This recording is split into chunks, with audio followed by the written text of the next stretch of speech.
Alright, so I just got done playing Star Wars Jedi Survivor, and I think I have a pretty educated opinion now to give you guys my review. Now, before I get into my review, if you're wondering where are the rest of the episodes for my walkthrough, I tried doing 6 or 7, and some of you guys liked it, but it just wasn't catching on as some of my other content was, and it's a lot of effort for my computer, which I swear is already about to explode, to continuously process these 1 hour videos. So I kind of took a step back and was like, shit, maybe I should not send this fucking computer into cardiac arrest just yet.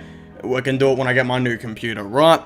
But at the end of the day, my final thoughts and opinions on this Star Wars Jedi Survivor game, and the line I want to finish off by saying is, game, fuck you to the moon.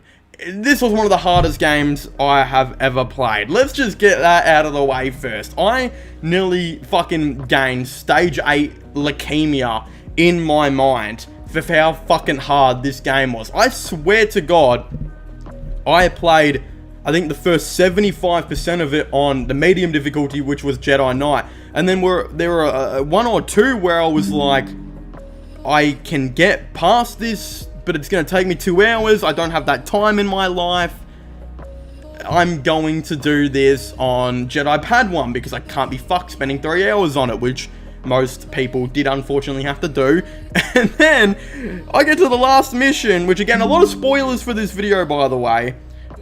Why the fuck is my computer popping off right now? A lot of spoilers for this video. The last mission, I was like, shit, Jedi Knight's really hard. I can't beat Bode by myself. I gotta go on to Padawan. Turns out I was already on Padawan, and I had to fucking go to story mode because I didn't want to spend 3 hours trying to torture this bloke who tortured my character. Again, besides the game difficulty legitimately being like rabies, the game was pretty awesome. I think the story was really, really cool. Do I think that Dragon Bender, or whatever his name was, Dagan Gera, was a more tough opponent? Yeah, of course. I really do think there needed to be a lot more to him. And I do think he should have been the endgame boss rather than it being Bode. But at the end of the day, I still thought what his character was and was put there to do was accomplished. And I think the character was pretty wellly maintained. And honestly, when I first killed him, I thought that was end of the story. I was going to go to Tanalorr, and then we know the next 15% of the game or so happens, which I just did not expect. I knew Bode. I had a feeling Bode was not that guy.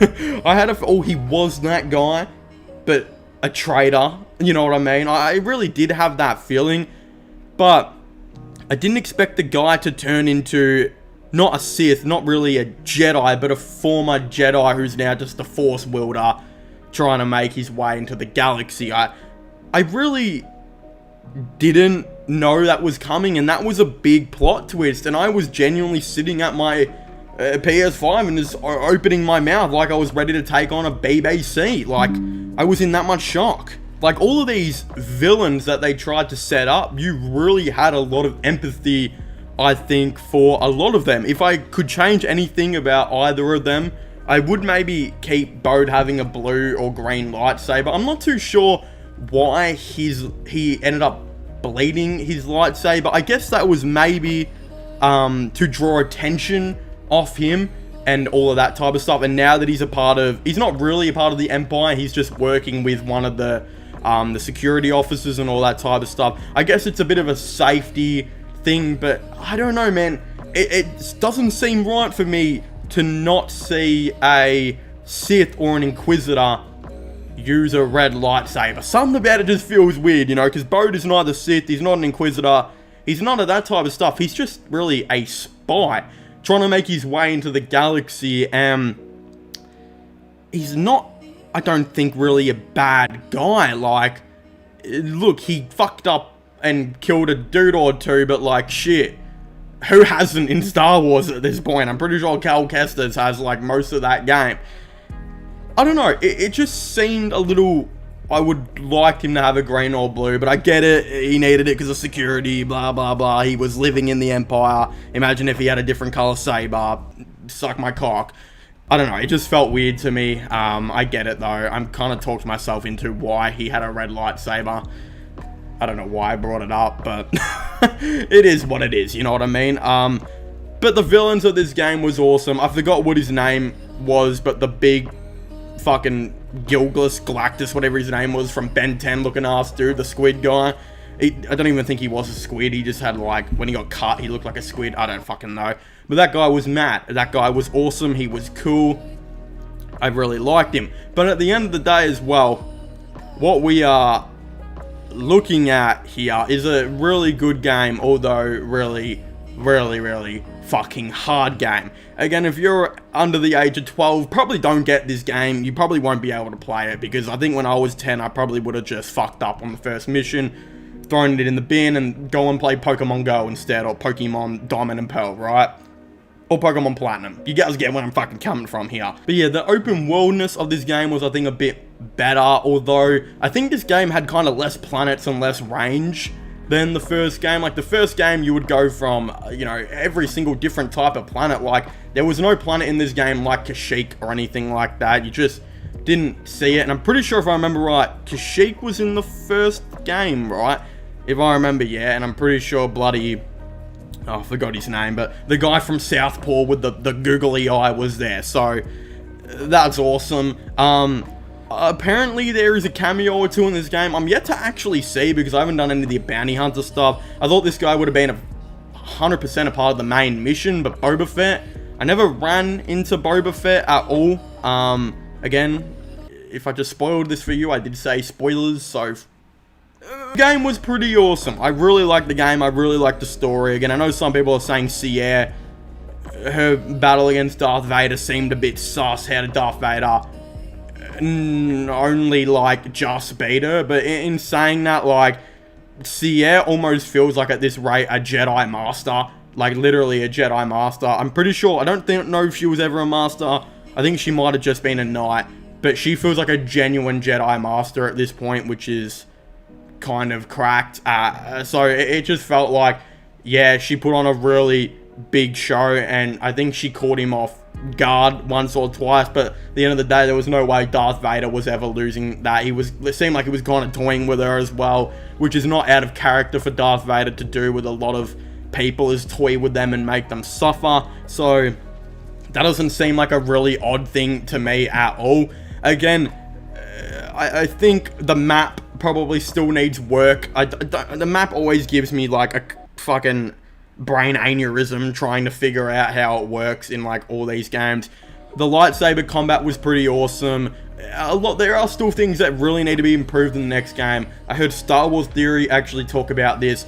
The dodging, god damn, does the dodging need to be fixed? I know it's not 100% legit, but if I'm winding up with a lightsaber and I'm about to do that, right, in real life, if a guy's about to swing at me and I'm realized, oh fuck, I still have enough reaction time to jump back. But in the game, you're a full fucking Jedi, a guy who's supposed to have one of the best reaction times in the whole entire galaxy, and you see someone swinging their long red rod at you, and you just kind of get stuck in this animation and you don't dodge it. There needs to be some dodging animations very similar to, I heard God of War's very good at it. It seems like Spider-Man is pretty decent at it as well. Some of that type of stuff, I think, will definitely need to be changed. So, it is going to be a really interesting thing to see how this, of course, all does go. Yeah, I'm really excited for the sequel. I might make a different opinion video talking about the sequel a little bit later on. But what would I give this game out of 10?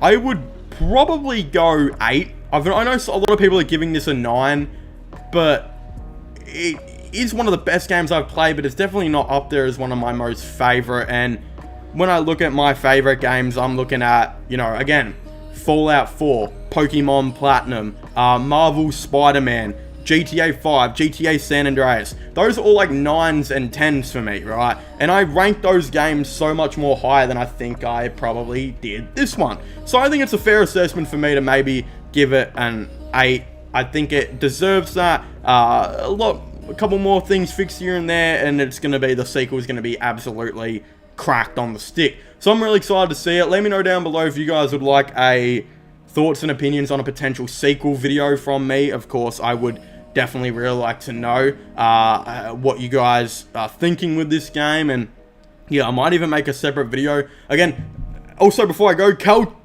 embracing the dark side was fucking awesome. I really hope they explore that even more into next game, Cal's like darker side, or maybe not becoming a Sith, nothing like that, not being anything like that, but maybe becoming a darker Jedi who is embracing leaving the code and just being a Jedi who doesn't obey by the code. We know Luke did it a lot in Legends, where he got married and definitely delved into some of the dark side, but didn't become a Sith or anything like that. He just became a guy who became literally one with all aspects of the Force. Cal Kestis says it'd be awesome if they explored him into doing that. I would really, really love it. Doesn't mean he has to get angry. He can still be badass as fuck and have some dark side tendencies like Count Dooku. He doesn't have to be an angry or villainous guy, right? Count Dooku wasn't as villainous as what a lot of people ended up thinking he was.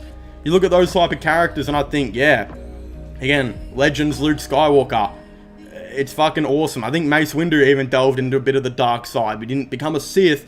He did end up getting a cool purple dildo baton lightsaber. Awesome stuff. But as I was saying, please make sure to leave a like and subscribe to the channel. Comment all your thoughts and opinions about this game down below. I would very much really like to hear them.